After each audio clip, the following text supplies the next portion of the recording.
Чоң рахмат, урматтуу Дастан Арыспекчи. Азыркы Кенжебек Сатымкулович айткан маселени биз сөзсүз карашыбыз керек саат 2-де. Мына мен кечинде Оштон келдим.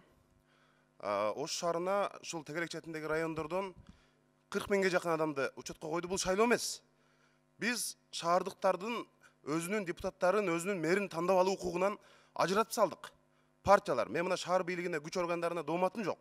Бирок муну жасап аткан партиялар, саясий лидерлер.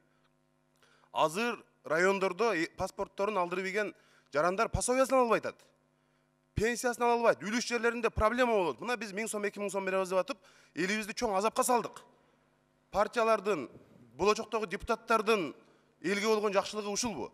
Студенттердин дээрлик баарынын паспортторун чогултуп алып атат. Кийин шайлоодо шайлагандан кийин бересиң деп. Бул шайлоо эмес. Ошон үчүн биз мындай жалпы партиялар мындай бир жигитче күрөшкө чыгышыбыз керек. Ал болбойт азыркындай кетсек. Пособиясынан райондордон чалып атат. Пособияны ала албай атабыз, паспортубуз жок, бербей атат деп. Кредиттери бар. Ошондуктан саат 2-де чакырышыбыз керек.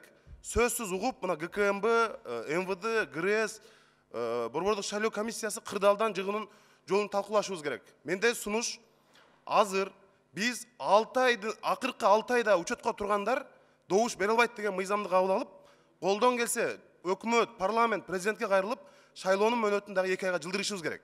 Азыркы учетко тургандар добуш бере албай турган абалга алып келишибиз керек. Кырдаалдан чыгуунун бирден бир жолу ушул.